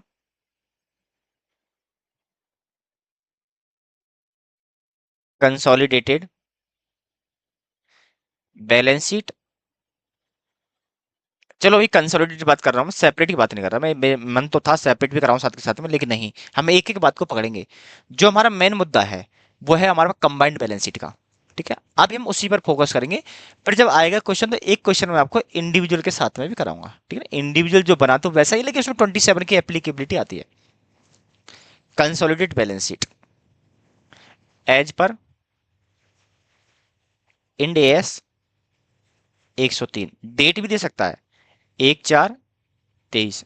डेट का मतलब ही वही है, जिस दिन कंट्रोल था यदि उसी दिन की कंबाइंड बैलेंस शीट पूछी है तो समझ लो 103 की बात कर रहा है, और यदि वो रिपोर्टिंग पीरियड की बात कर रहा है तो इसका मतलब वो 110 की बात कर रहा है। डिफरेंस आगे प्रॉब्लम करेगा, इसलिए बोल रहा हूं वैसे भी, ठीक है ना। चलिए, क्या ये बात समझ में आती है आपकी में? कोई दिक्कत है क्या? नहीं, दिक्कत नहीं होनी चाहिए, दिक्कत नहीं होनी चाहिए, इसको नोट करो फटाफट से। और मैं अब आपको यहां पर वर्किंग करना स्टार्ट कर रहा हूं। वर्किंग, सबसे पहले बताओ क्या करोगे? Calculation of NCI in percentage and in amount, मैं दोनों में निकालूंगा, मैं दोनों में निकालूंगा। अब देखो, मैं दोनों में निकालूंगा, तो मुझे बताओ एनसीआई परसेंटेज में कितना होगा। आपने 100% होता है, जिसमें से 60% तो आपने कंट्रोल ले रखा है, तो बताओ एनसीआई का कितना परसेंट हुआ? 40%। कितना परसेंट हुआ? 40%। अब निकालूंगा अमाउंट में। अब अमाउंट में निकालने के लिए आपको देखना पड़ेगा कि आपको कौन सा मेथड लगाना है। मैं यहाँ पर कोशिश कर रहा हूँ कि मैं आपको यहाँ पर कौन सा लगा लूँ, बताओ कौन सा लगाऊं? फेयर वैल्यू लगा लेता हूँ, क्योंकि मुझे ना फिर उसकी फेयर वैल्यू निकालनी पड़ेगी, नेट एसेट निकालना पड़ेगा, ये करना पड़ेगा, वो करना पड़ेगा। आप कोई सा कर सकते हो, ठीक है ना। तो मैं इसके पहला वर्किंग बताओ क्या निकालूंगा? पहला चीज क्या निकालूंगा? पहला निकालूंगा मैं क्या? Calculate fair value of net assets, fair value of net assets, fair value of net assets, ठीक है। बताओ कैसे? पीपी कितनी बताओ? 5,90,000 की। बताओ करंट एसेट कितने की है? 1,10,000 की। और लेस बताओ यहां से, ये तो मुश्किल हो जाएगा बेटा यार, इसको ना आप 9 लाख करो यार, इसको 9 लाख करो, क्योंकि पर डिजिट दिक्कत करेगी, इनको बदलो, इस फेयरवेल बदलो एक बार। इसको कर लो 11 लाख, और इसको कर लो 3 लाख, ठीक है। इसको बदल लो आप, क्योंकि मेरे पास थोड़ा सा वो ज्यादा है। तो देखो कितना आ गया बेटा ये, फेयरवेल बदल लो बस। तो पीपी है 11 लाख की, ये है 3 लाख की, तो मेरे पास असेट्स बताओ कितनी आ गई? 14 लाख की। ये फेयर वैल्यू ऑफ असेट्स है, नेट असेट नहीं है। मैं यहां से कर दूं लाइबिलिटी, तो बताओ कुछ नहीं बोला गया तो पूरा एजिटिव बुक वैल्यू आ जाएगी 6 लाख रुपए की। याद रखना ये सारी जो कैलकुलेशन है ना, वो एक्वायरी के अंदर हो रही है, ठीक। कर कौन रहा? एक्वायरर, बट कर किसकी बुक से रहे हम लोग? एक्वायरी के से, ध्यान रखना। तो बताओ कितना आ गया? 8 लाख। बोलो है ना। ये बताओ क्या आ गया बेटा? Net assets. क्या आ गया बेटा? Net assets. अब आ जाओ बी पॉइंट पर। अब कहां जाओ? बी पॉइंट पर। बी पॉइंट देखो, B point calculation, calculation of, calculation of क्या बताओ? कंसिडरेशन। बताओ कंसिडरेशन कितना है बताओ? कैलकुलेशन ऑफ कंसिडरेशन, कंसिडरेशन दे रखा है, कंसिडरेशन दे रखा है कितना बताओ? 5,60,000 का, ठीक है ना। 5,60,000 का। पॉइंट नंबर सी निकालूंगा।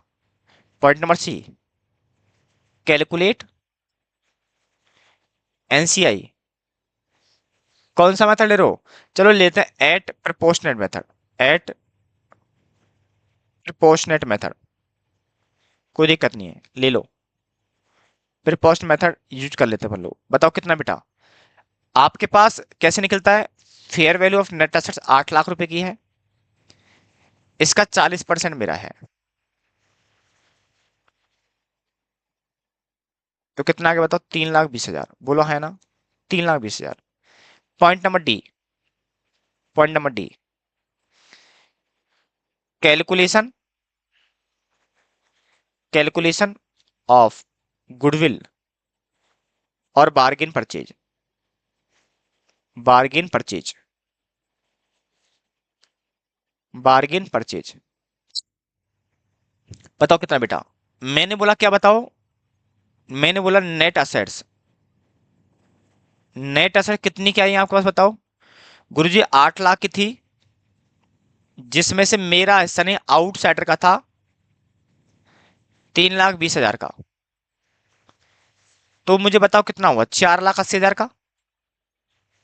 ये नेट असेट थी जितना मैंने खरीदा है। अब मैं यहां पर करूंगा पीसी, तो लेस कर दूं पीसी या कंसिडरेशन। कंसिडरेशन आपको पता 5,60,000 पे किया है। अब कंपेरेबल देखो, लॉजिकल देखो। आपके पास सामान आया है, आपको मिला है 480 का, और आपने दिया है 560 का। तो मैं ऐसा कह दूं ज्यादा दिया है, बोलो है ना? ज्यादा दिया है तो नुकसान हो गया, तो इसका मतलब गुडविल होगी, बोलो है ना? क्या ये लॉजिक समझ में आ रहा है? क्या ये लॉजिक समझ में आ रहा है? तो इसका डिफरेंस क्या आएगा बताओ? गुडविल। कितना आ रहा बताओ फटाफट से मुझे? 5,60,000 माइनस 480 का डिफरेंस है 80,000 का। तो मुझे बताओ 80,000 क्या आ गई? गुडविल। बोलो हाँ और ना, बोलो हाँ और ना। क्लियर है? इसको नोट कर लो, फटाफट से नोट कर लो। यहां तक इसको नोट करो, फटाफट से करो बेटा। आपको कुछ नहीं करना, चीजों को थोड़ा एक लॉजिकली समझते हुए चलना कि भैया कर रहा क्या रहे हैं हम लोग, जो चल रहा है क्या वो सही है गलत है, बस वो चीज आपको देख के चलनी है।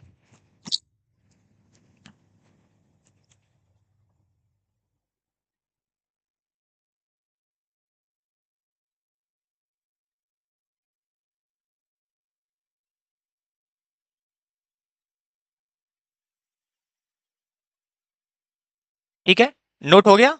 चलिए आगे। अब बताओ गुडविल भी निकल करके आ गई हमारे पास, और क्या निकल के आ गया? एनसीआई भी निकल करके आ गया। दो चीज हमें निकालनी थी। अब बनाएंगे कंसोलिडेट बैलेंस शीट, क्योंकि 103 में दो यही काम है मेन तो। 103 मेन तो बेटा यही काम है।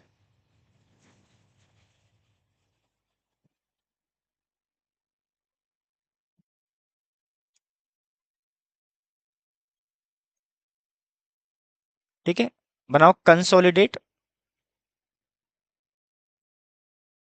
बैलेंस शीट 1/4/2023 को। तो देखो, आप इन डेज फॉलो करते हो तो पीपी से स्टार्ट होगा, पीपी से स्टार्ट होगा। अब देखो, आपको कुछ नहीं करना है, आपको एज इट इज ऐड करना है। इधर देखो, आपको एज इट इज ऐड करना है। मुझे बताओ क्या मैं बेटा कंबाइंड बैलेंस शीट यहीं बना दूं? नहीं बनेगी, नहीं, मुझे क्वेश्चन चाहिएगा। ठीक है, तो देखो, जब आप कंबाइंड बैलेंस शीट बनाओगे तो आपको ए प्लस बी दोनों को मर्ज करना पड़ेगा, बोलो है ना? दोनों को ऐड करना पड़ेगा। अब समस्या ये कि दोनों की क्या ये ऐड करूं ना, तो ए की तो लोगे बुक वैल्यू, क्योंकि जो है वैसा ही वैसा लोगे, और इसकी लोगे फेयर वैल्यू, क्योंकि 103 इस पर लगता है। 103 इसके मेजरमेंट के बारे में बोलता है, ये इसके मेजरमेंट के बारे में नहीं बोलता है। इसलिए जब हम कंबाइन करेंगे ए और बी को, तो ए में कोई चेंज नहीं करेंगे, जैसा है वैसा के वैसा आएगा। लेकिन जो हम जिसको एक्वायर कर रहे हैं उसकी फेयर वैल्यू लूंगा। तो मुझे बताओ यहाँ पीपी कितना आएगा?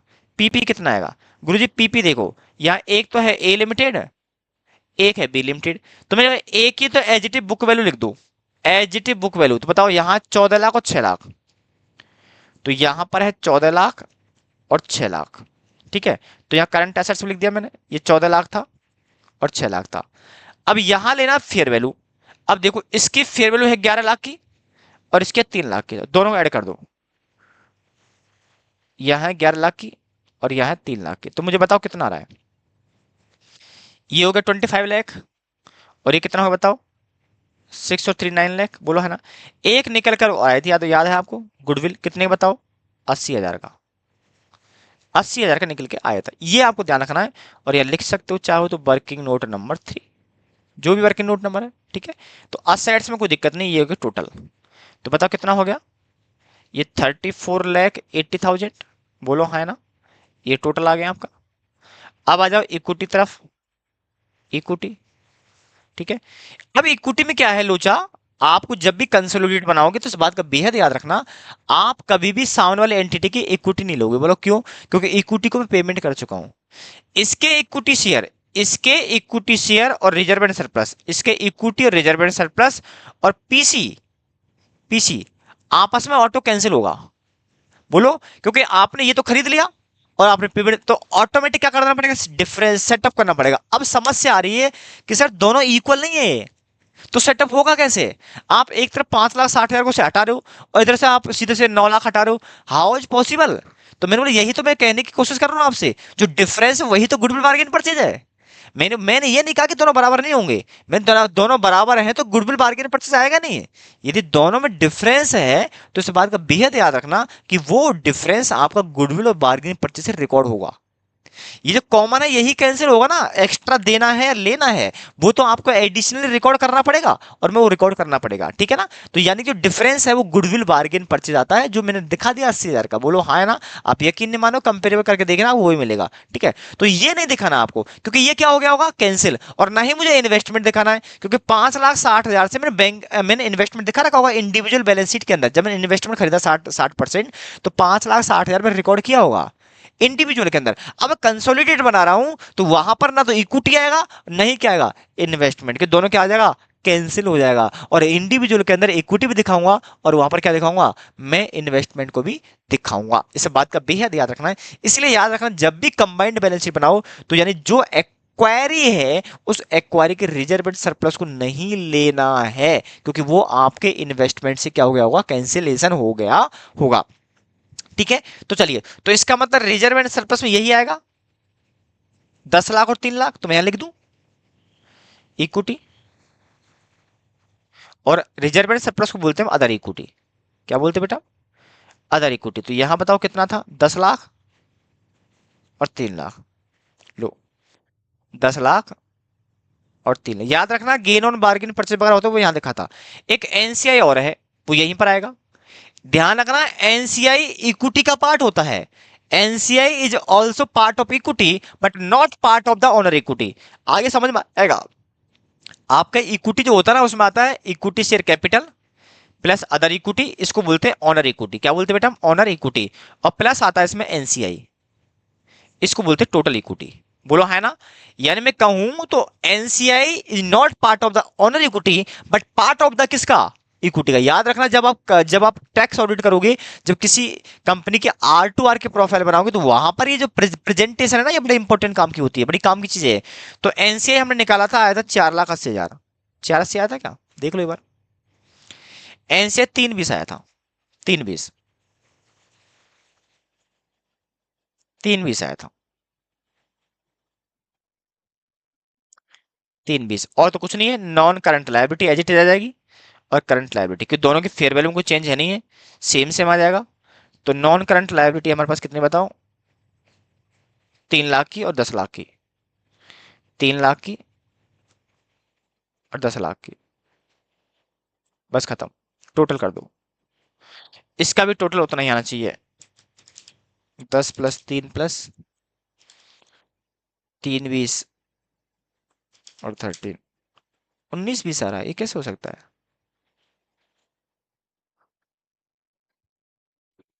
ऊपर देखो बैलेंस शीट, मैच मिसमैच तो नहीं हो रही है।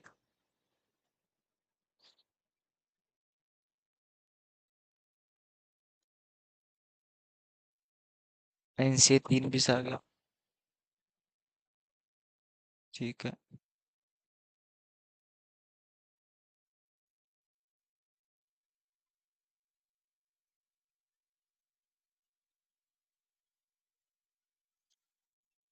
65 - 3,20,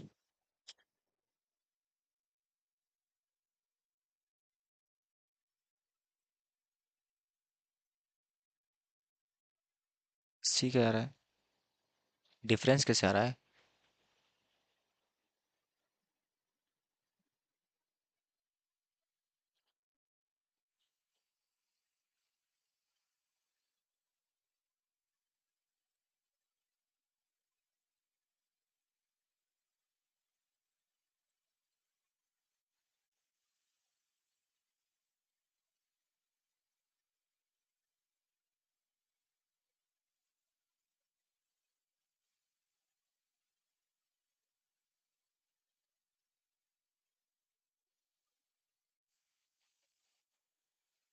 डिफरेंस तो नहीं आना चाहिए यार। हम्म, हम्म, हम्म, और कैलकुलेशन चेक करते हैं बेटा क्या आ रहा है इसमें।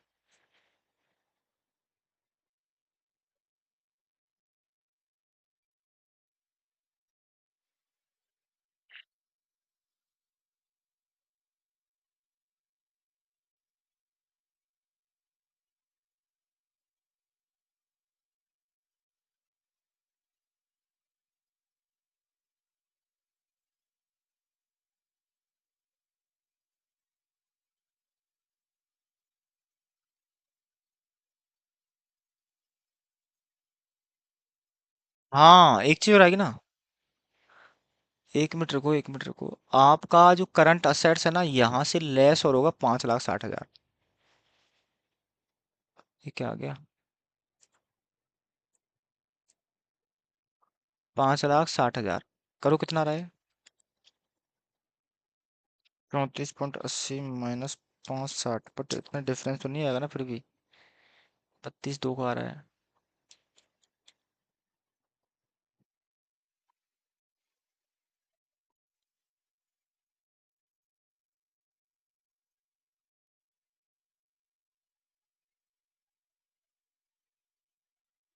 14 प्लस 11, 25।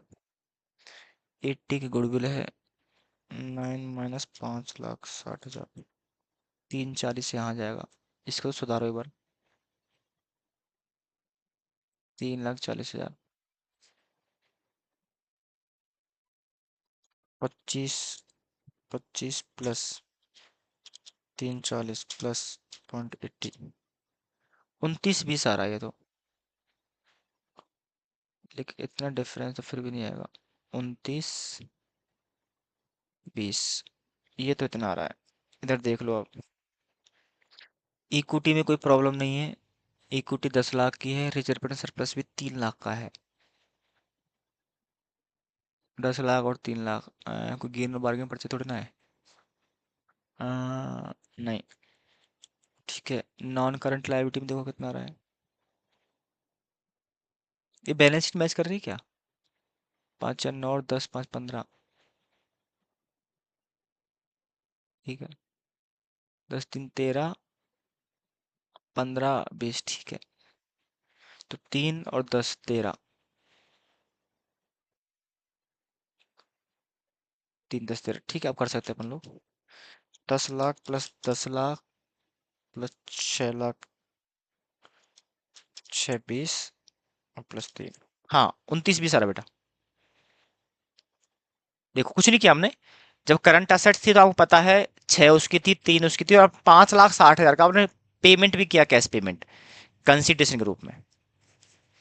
ठीक है, ये है तो लिख लो करंट असेट्स इक्वल टू, ये करंट असेट्स का है। ठीक है, नोट कर लो फटाफट से। वो बस ये रह गया था और कुछ नहीं है, बाकी सेम है सब। कि बैलेंस शीट मिसमैच नहीं होती ना वैसे। नोट करो फटाफट से। आई होप, उम्मीद करता हूं अब टेंशन ना लो, अब क्वेश्चन चलते रहेंगे आपके। अब कंसेप्ट जो बेसिकली मोटा जो कंसेप्ट था इसका 103 का वो खत्म हो गया है। अब ओनली फॉर क्वेश्चन चलते रहेंगे और इसको आगे बढ़ाते रहेंगे हम लोग।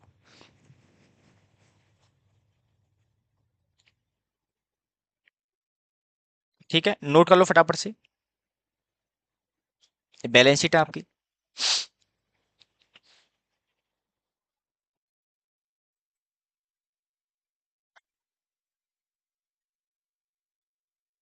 चलिए, एक दो क्वेश्चन और करेंगे अपन लोग। अभी रिदम नहीं आया हमारे पास। रिदम नहीं आएगा तब तक हम चलते रहेंगे। और एक क्वेश्चन अपन को और देखना है कि example number 2।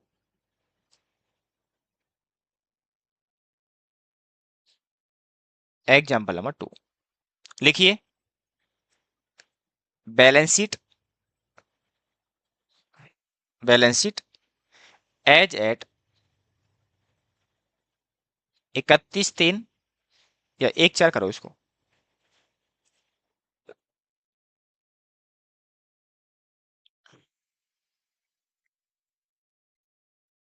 1/4/23।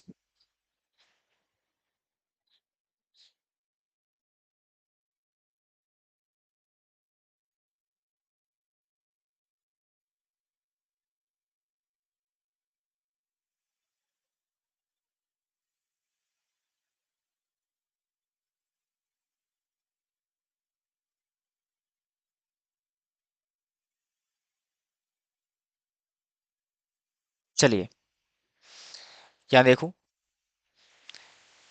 Equity share capital 10 lakh और 1 लाख। ये है ए लिमिटेड और ये है बी लिमिटेड। ए लिमिटेड और बी लिमिटेड। इसके अलावा है रिटेन अर्निंग, हमारे पास है 4 लाख और 2 लाख की। अभी ओनली फॉर थोड़ा कॉन्फिडेंस लेके आना है कि क्वेश्चन को कैसे करना है, फॉर्मेटिंग समझनी है एक्चुअली में उसकी। ठीक है ना, बाकी कोई दिक्कत नहीं। Other reserve,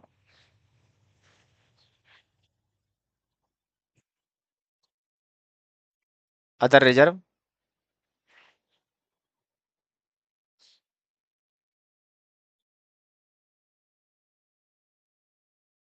other reserve.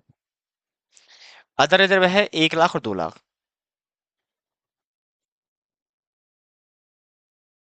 10% debenture है, 4 लाख और 3 लाख। अभी मैं 4-5 क्वेश्चन ऐसे कराऊंगा नॉर्मल बेस पर। ठीक है ना, चार भी नहीं, एक क्वेश्चन और कराऊंगा, क्योंकि मैं बार बार दिमाग में रेगुलर बैच आ जाता है मेरे में। बाकी रेगुलर बैच में तो बेसिक के ही 5 से 7 क्वेश्चन कराते हैं, जिससे कॉन्फिडेंस थोड़ा आ जाए। लेकिन मैं यहाँ पर एक क्वेश्चन और कराऊंगा, इसके बाद फिर हम थोड़ा आगे बढ़ेंगे। ट्रेड पेबल, इसमें 4 लाख 3 लाख है, यहाँ 2 लाख 10 1 लाख है। यहाँ टोटल 20 लाख होगा, 21 लाख। और यहाँ पर है 9 लाख। सेम यहाँ पर आ जाओ पीपी। पीपी के अंदर 8 लाख 3 लाख है।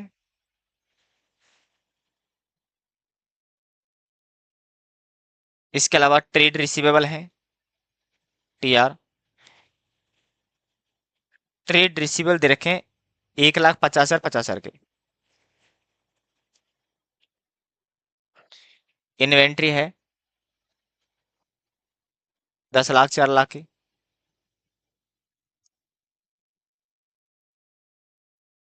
इसके अलावा बैंक बैलेंस है एक 50 का। टोटल चेक कर लेना, क्या 21 लाख ही है? 9 लाख है। फटाफट से क्वेश्चन को एक बार नोट करो, फटाफट से क्वेश्चन नोट करो बेटा।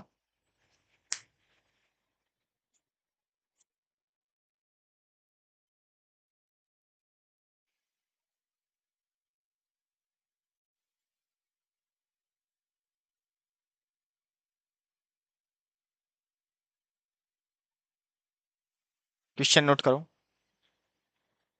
आगे लिखिए। ऑन 1/4/22 या 1/4/23, A limited acquired B limited through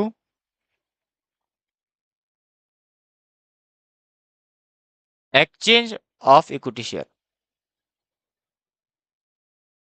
exchange of equity share,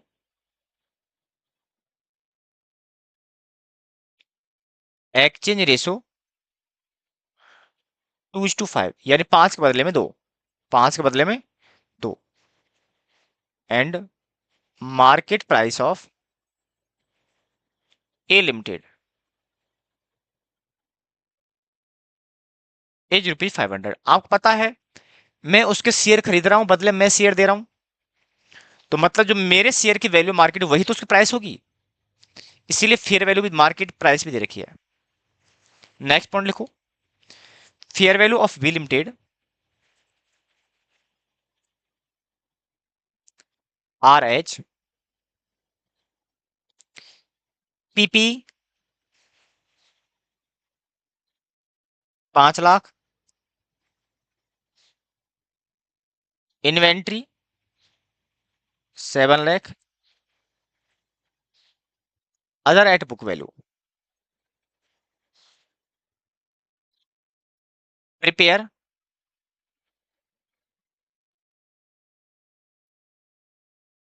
consolidated balance sheet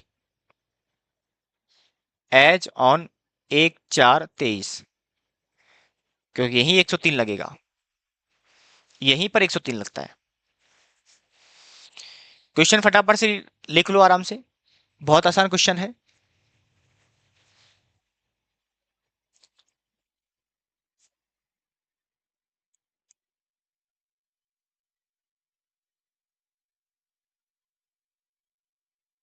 अब देखो, मैं क्वेश्चन को साथ के साथ सॉल्व करता हुआ चल रहा हूं। Solution,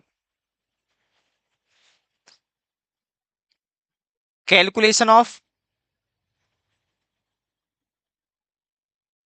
amount of net assets. Net asset निकालनी किसकी? बी लिमिटेड की, बोलो है ना। तो मैंने कहा फेयर वैल्यू ऑफ असेट्स, बताओ कितनी है। यहां पर पीपी दे रखा है, पीपी वैल्यू 5 लाख है, फेयर वैल्यू। इन्वेंट्री की 7 लाख है, प्लस बिल्स रिसीवल जो दे रखे हैं, ट्रेड रिसीवल जो है एजिट बुक वैल्यू पा जाएगा 50,000 का, और कैश बैलेंस है उसका भी सेम आ जाएगा 1,50,000 का। तो बताओ असेट्स कितनी होगी? 12 लाख, 12 तो 14 लाख, लेस कर दूंगा क्या बता, आउटसाइड लायबिलिटी, जिसमें मेरे पास 10% डिवेंचर है एक तो, और ट्रेड पेबल है। डिवेंचर की वर्थ है 3 लाख, और इसकी 1 लाख। तो मुझे बताओ नेटर्स कितनी आ गई? 10 लाख की। बोलो, मेरे पास fair value of net assets आ गई मेरे पास कितनी, बताओ? 10 लाख रुपए की। बोलो,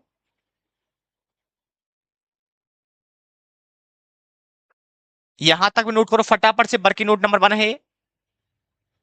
नोट करते जाओ, दिक्कत आए तो पूछते जाओ, क्योंकि अब मैं फ्लो बना चुका हूं। मैं अब बार बार वही चीज रिपीट नहीं कर रहा हूँ ना जो करा चुका हूं। ठीक है, ये हर बार क्वेश्चन डिस्कस करूंगा तो इतना टाइम नहीं लगेगा, बहुत दिक्कत हो जाए बेटा, बहुत दिक्कत हो जाएगी। ठीक है,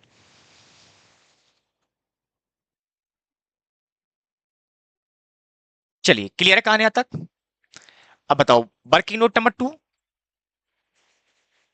कैलकुलेशन ऑफ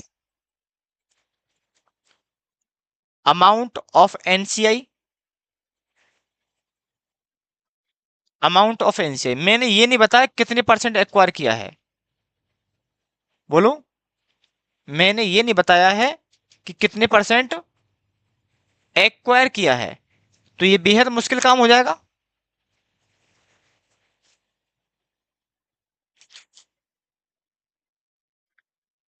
मैंने नहीं लिखा है कहीं,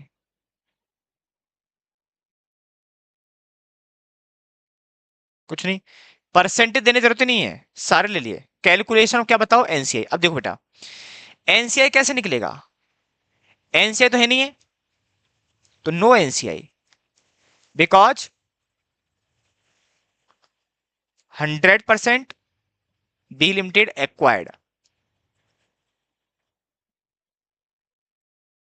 through equity exchange in ratio of 2:5। Working note number 3, calculation of consideration, ये जरूरी है। कंसिडरेशन कैसे निकलेगा बताओ? Number of equity issue by A limited multiply by fair value of A limited, यही आएगा।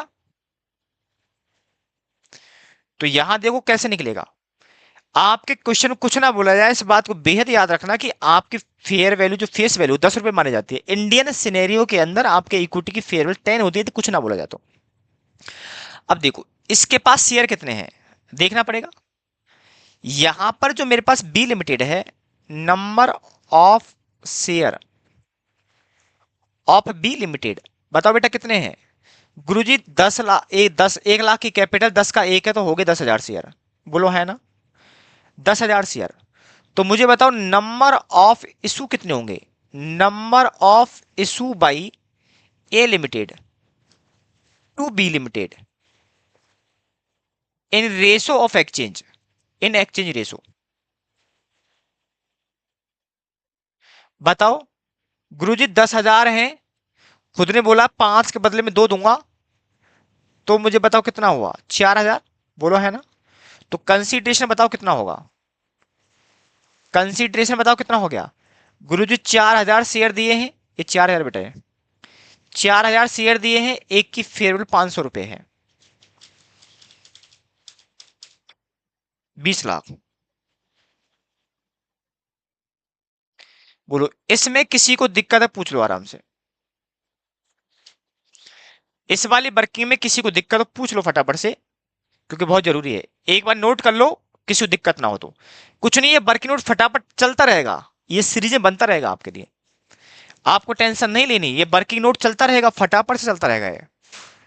बस आपको तो ओनली फॉर कंसेप्ट पर बेहतरीन कमांड बना के चलनी है। कंसेप्ट क्लियर है तो ये बहुत सारी चीज बड़ी आसान आसान से हो जाएंगी।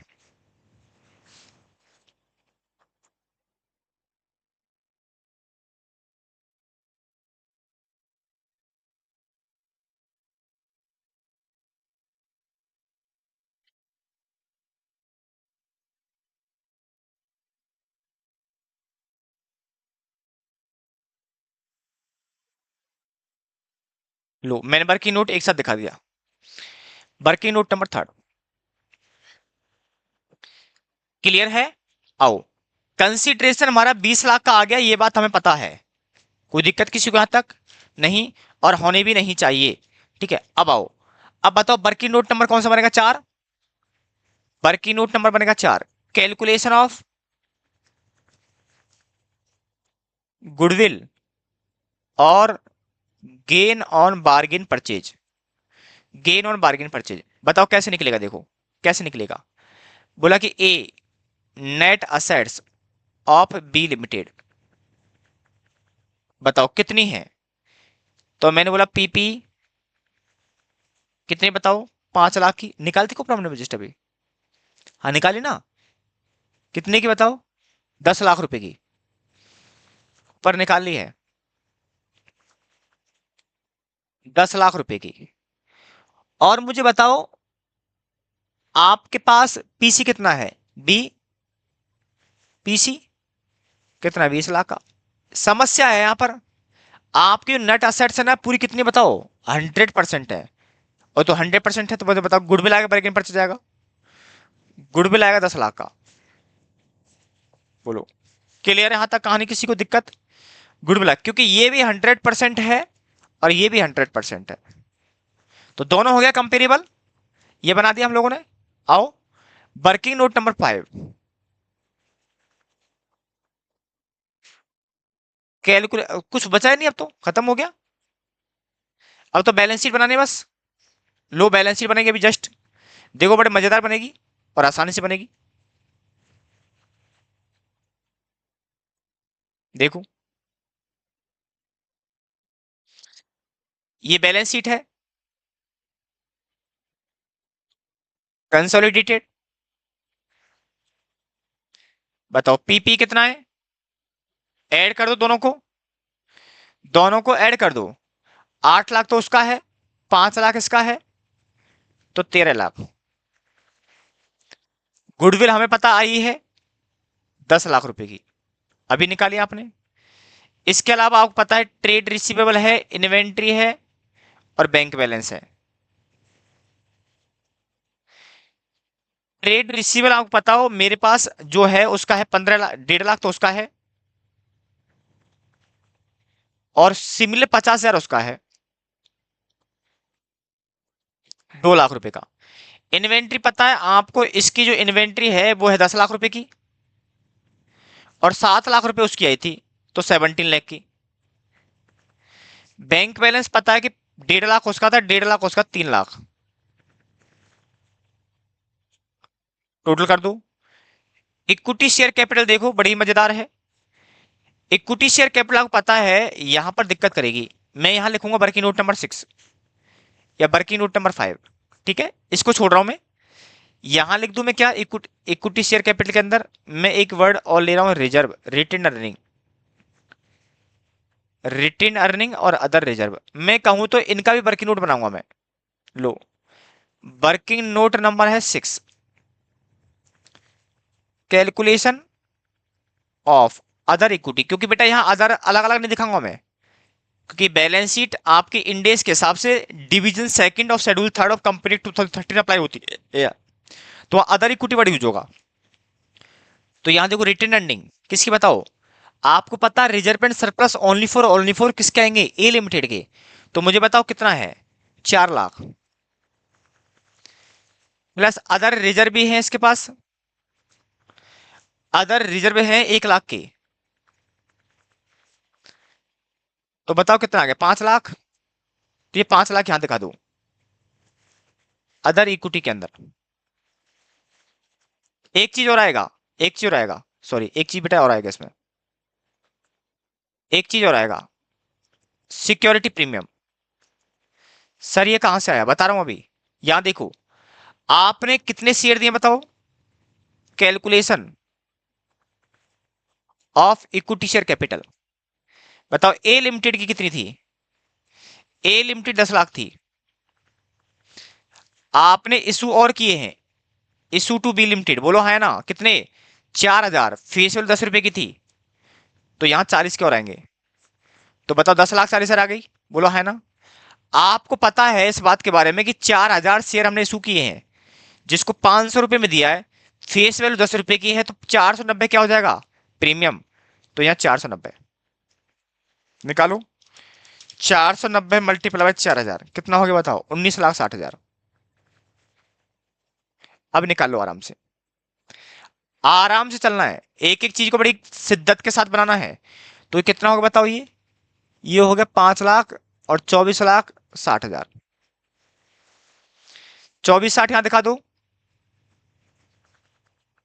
और ये जो है, सॉरी 24,60 आएगा यहाँ, और यहां आएगा ओनली फुट 10,40,000, 10,40,000। अब आ जाओ मेरे पास non current liability, non current liability में डिवेंचर थे 4, उसके 3, उसके 7 लाख। एनसीआई तो है नहीं है, करंट लाइबिलिटी 2 लाख उसकी है, और 1 लाख उसकी 3 लाख। टोटल करो कितना आ रहा है, 10,40,000 तो इसका है, 24,60,000 इसका है, और 7 और 3 10 इसका है, 45 लाख का। टोटल कितना आ रहा है, 45 लाख का। ऊपर देखो कितना आ रहा है बताओ, ऊपर है 13 लाख, तो उसका है 10 लाख उसका है, 2 लाख इसका है, और ये कितना था, इन्वेंट्री 17 लाख का, और 20 लाख का ये है, दोनों मिला करके 45 लाख।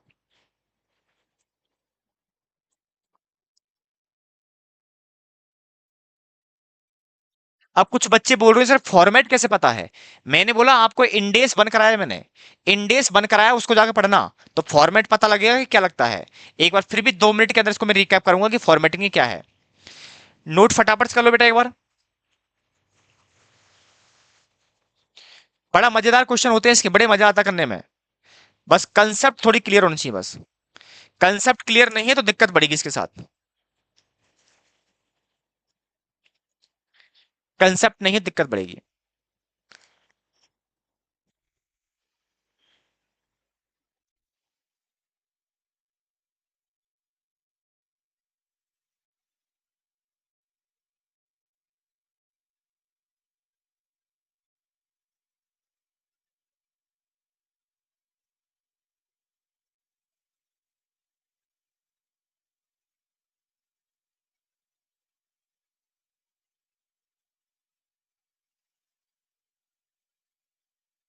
ठीक है, आपका सबसे बड़ा काम यही है, और इसको बनाने के लिए आपको वर्किंग तैयार करना पड़ेगा।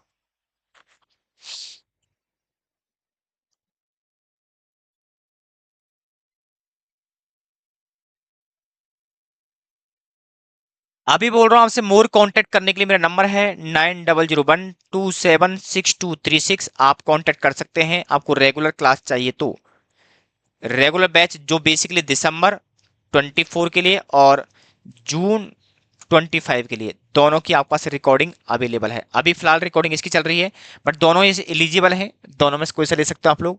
मेरा नंबर वैसे भी नीचे आपको डिस्क्रिप्शन दे रखा है, टेलीग्राम चैनल भी दे रखा है, आप ज्वाइन कीजिए डेफिनेटली। आई होप, उम्मीद करता हूँ ज़्यादा नहीं 200 आवर्स की क्लास होगी, बट आई होप आपको बड़ा मजा आएगा पढ़ने के बाद, कि लगेगा कि हाँ हम कॉन्फिडेंट हैं सीएफआर के अंदर। सीएफआर आपसे टाइम मांगता है, आपको बस थोड़ा टाइम देना है। टाइम दोगे तो ये आपको मार्क्स देगी, और यदि आप इसको टाइम नहीं दोगे तो ये आपको मार्क्स नहीं देगी। इस बात का बेहद ध्यान रखना, ठीक है। हाँ, अभी मैं कुछ बात करने वाला था फॉर्मेट की, फॉर्मेट ऑफ बैलेंस शीट, ठीक है ना।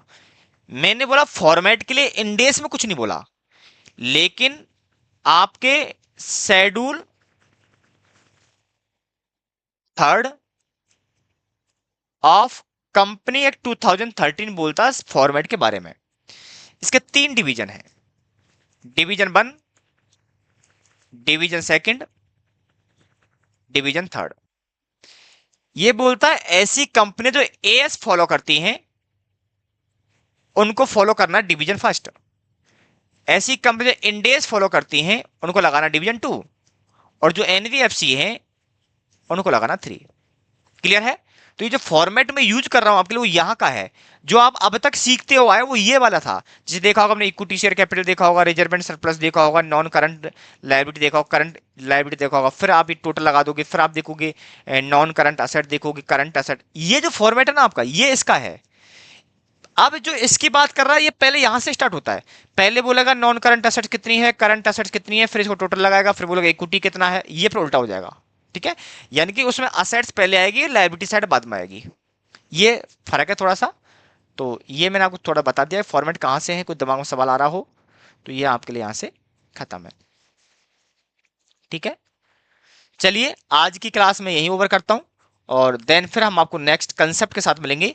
बेसिकली उम्मीद करता हूं कि आपको यहां तक की बात बड़ी ही आसानी से और बड़ी ही शांति से बात समझ में आ गई होगी, और उसके बावजूद भी कोई दिक्कत है, कोई क्वेश्चंस हैं आपके पास, तो डेफिनेटली आप मुझे व्हाट्सअप नंबर जो दे रखा है स्क्रीन पर, आप डेफिनेटली मुझे डिस्कस कर सकते हैं, मुझे भेज सकते हैं। थैंक यू सो मच, मिलते हैं नेक्स्ट सेशन के अंदर।